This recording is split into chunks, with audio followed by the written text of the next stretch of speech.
Assalamualaikum warahmatullahi wabarakatuh.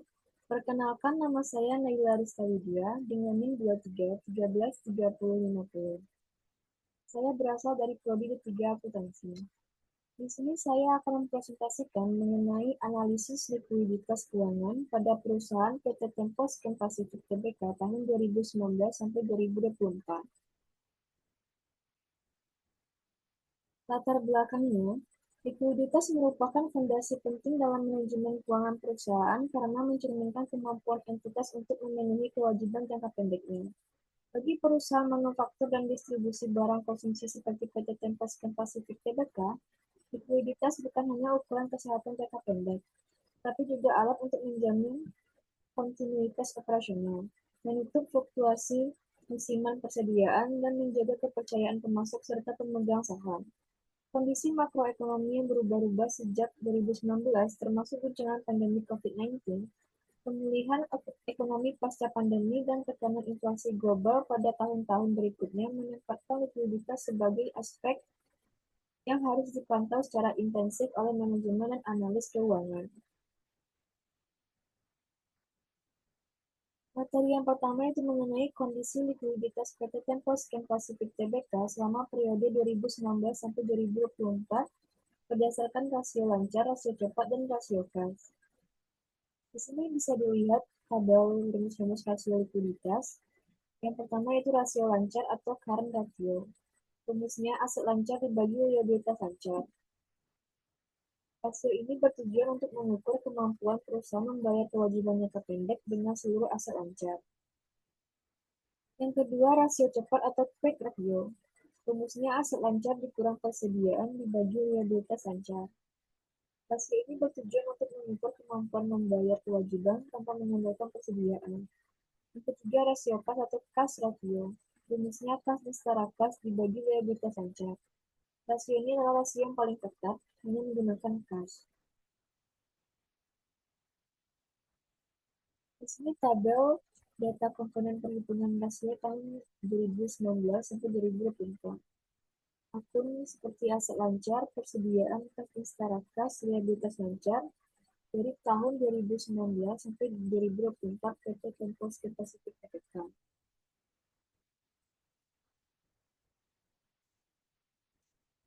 Untuk perhitungan rasio per tahunnya, untuk tahun 2019 mendapatkan rasio lancar sebesar 2,78, rasio cepat 2,06, rasio kas 1,15.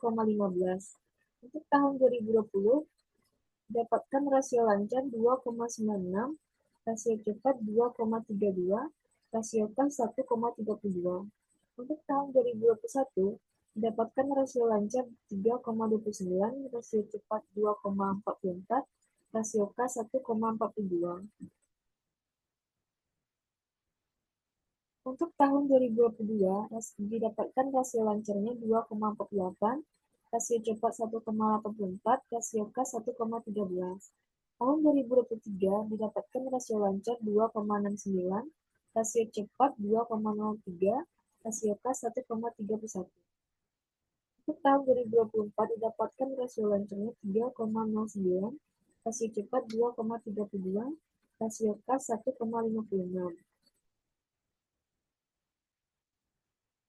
Analisis likuiditas dari hasil perhitungan. Yang pertama yaitu analisis tahun 2019.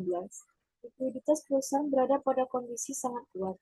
Current ratio 2,78, quick ratio 2,06, dan cash ratio 1,15. Menunjukkan bahwa perusahaan memiliki kemampuan yang sangat baik untuk menutup kewajiban jangka pendek tanpa tekanan finansial. Struktur modal kerja di tahun ini tergolong sangat stabil. Untuk tahun 2000, yang kedua untuk tahun analisis tahun 2020. Likuiditas semakin membaik berkat peningkatan signifikan pada kas selama masa pandemi, terutama karena meningkatnya permintaan produk kesehatan. Current ratio naik ke 2,96, quick ratio ke 2,32, dan cash ratio ke 1,32. Menandakan perusahaan memiliki cadangan kas yang lebih besar dibandingkan total kewajiban lancarnya. Yang ketiga, analisis tahun 2021. Menjadi tahun dengan kondisi likuiditas terbaik. Current ratio 3,29, quick ratio 2,44, dan cash ratio 1,42, mengindikasikan efisiensi pengelolaan kas dan persediaan. Perusahaan berada pada posisi sangat aman, bahkan memiliki ruang luas untuk ekspansi atau investasi jangka pendek. Yang keempat, analisis tahun 2022. Likuiditas mengalami penurunan cukup nyata akibat kenaikan kewajiban jangka pendek dan meningkatnya persediaan. Rasio turun menjadi current ratio 2,48, quick ratio 1,84, dan cash ratio 1,13. Meskipun turun, kondisi likuiditas masih dapat dikategorikan aman karena berada di atas batas standar industri. Untuk yang kelima, analisis tahun 2023. Terjadi pemulihan likuiditas setelah tekanan di tahun sebelumnya. Penurunan persediaan dan kenaikan kas membuat current ratio meningkat menjadi 2,69, quick ratio 2,03, dan cash ratio 1,31. Perusahaan berhasil memperbaiki pengelolaan modal kerja dan menjaga stabilitas operasional. Tentang analisis tahun 2024. Likuiditas kembali menguat dan menjadi tahun terbaik kedua setelah 2021. Current ratio mencapai 3,09, quick ratio 2,32, dan cash ratio 1,56. Dipengaruhi lonjakan kas sebesar 760 miliar dan pertumbuhan kewajiban lancar yang relatif terkendali. Kondisi ini menunjukkan fleksibilitas finansial yang sangat kuat dan kemampuan perusahaan dalam menjaga kesehatan modal kerja. Untuk materi yang kedua yaitu mengenai perkembangan dan tren likuiditas PT Posken Pasifik Tbk tahun 2019 sampai 2024. Yang pertama yaitu tahun 2019 sampai 2020, penguatan awal dan respon pandemi. Pada tahun 2019, kondisi likuiditas Posken sudah kuat.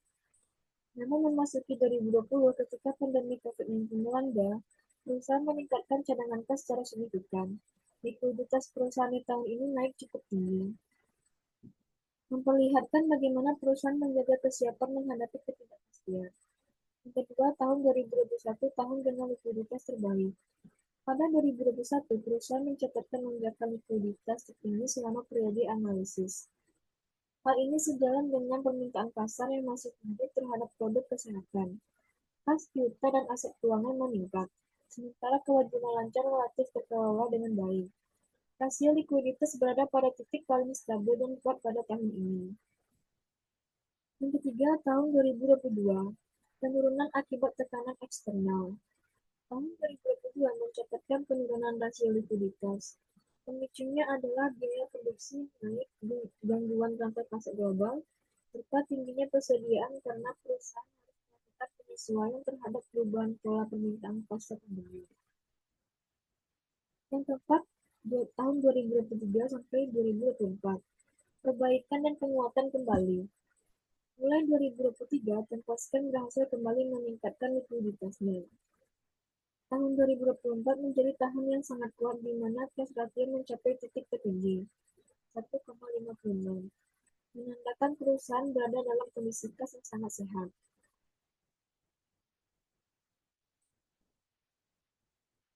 Materi yang ketiga yaitu faktor-faktor yang memengaruhi perubahan tingkat likuiditas PT Posken Pasifik Tbk selama 6 tahun. Yang pertama, pengelolaan kas. Pada tahun dengan penjualan tinggi, kas meningkat dan membuat cash ratio ikut naik. Kebijakan perusahaan yang cenderung konservatif dalam menyimpan kas memberikan bantalan likuiditas yang besar. Yang kedua, perubahan piutang dan aset keuangan. Kenaikan piutang sejalan dengan peningkatan penjualan, terutama pada masa pandemi. Namun Posken mampu menjaga kualitas piutang sehingga tidak membebani likuiditas. Yang ketiga, persediaan. Persediaan memegang peran penting karena memengaruhi quick ratio. Kenaikan persediaan pada 2021 sampai 2022 menekan quick ratio. Namun perbaikan pada 2023 menunjukkan kemampuan perusahaan mengelola stok dengan lebih baik. Yang keempat, utang jangka pendek. Fluktuasi utang usaha dan beban aktual sangat mengaruhi rasio likuiditas. Tahun 2022, utang lancar meningkat sehingga rasio menurun. Namun pada tahun-tahun berikutnya, liabilitas hancur dapat ditekan sehingga rasio kembali menguat. Yang kelima, efisiensi modal kerja. Kebijakan terkait penagihan piutang, pengaturan termin pembayaran pemasok, serta pengaturan arus kas masuk dan keluar menjadi faktor penting yang mempengaruhi likuiditas. Yang keenam, faktor eksternal. Pandemi, inflasi global, kenaikan ongkos bahan baku impor, dan fluktuasi nilai tukar memberi dampak nyata terhadap struktur modal kerja perusahaan.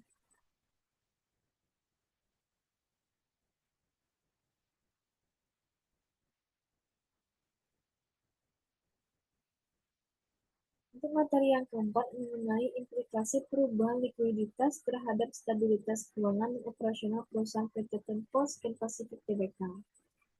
Yang pertama, kekuatan likuiditas memberikan jaminan stabilitas pembayaran kewajiban jangka pendek. Ketika rasio lancar, rasio cepat, dan rasio kas berada pada tingkat yang tinggi, perusahaan dapat melunasi utang usaha, beban aktual, dan kewajiban lainnya tanpa tekanan keuangan.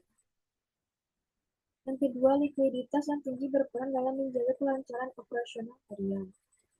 Aset lancar yang memadai memungkinkan perusahaan menanggung pengeluaran rutin, seperti pembelian bahan baku farmasi, biaya distribusi, gaji karyawan, biaya logistik, serta perawatan mesin produksi tanpa harus menunggu arus kas masuk dari pelanggan.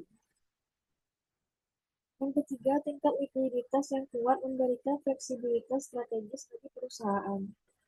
Temposcan tidak hanya dapat memenuhi kewajiban jangka pendek, tetapi juga memiliki ruang gerak untuk melakukan ekspansi, investasi, atau inovasi produk. Likuiditas yang memadai memberikan perusahaan keleluasaan untuk mengambil keputusan jangka panjang tanpa mengganggu stabilitas modal kerja. Yang keempat, likuiditas yang kuat menjadi penyangga penting dalam menghadapi krisis. Hal ini menunjukkan bahwa perusahaan memiliki ketahanan finansial yang lebih baik dibanding banyak perusahaan lain di sektor yang sama. Ketahanan ini memungkinkan perusahaan tetap menjalankan operasi, mempertahankan tenaga kerja, serta memastikan produk obat dan vitamin tetap tersedia bagi masyarakat. Yang kelima, perubahan likuiditas juga berdampak pada kredibilitas perusahaan di mata investor dan pasar modal. Investor pada umumnya melihat likuiditas sebagai indikator kesehatan jangka pendek perusahaan.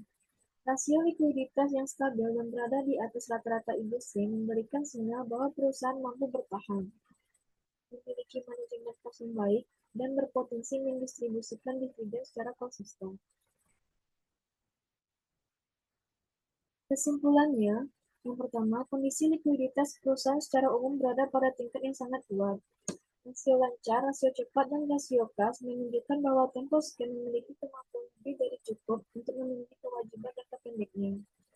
Yang kedua, dari sisi tren, likuiditas perusahaan mengalami pola yang cenderung meningkat dari tahun ke tahun. Yang ketiga, perubahan tingkat likuiditas dipengaruhi oleh berbagai faktor, antara lain peningkatan kas dan setara kas, manajemen piutang yang efisien, perputaran persediaan yang stabil, serta kebijakan perusahaan dalam menjaga keseimbangan antara aset lancar dan kewajiban jangka pendek. Yang keempat, perubahan likuiditas membawa implikasi langsung terhadap stabilitas keuangan dan kelancaran operasional perusahaan. Baiklah, hanya itu yang dapat saya sampaikan. Apabila ada kesalahan kata, mohon dimaafkan. Wabillahi taufiq wal hidayah. Wassalamualaikum warahmatullahi wabarakatuh.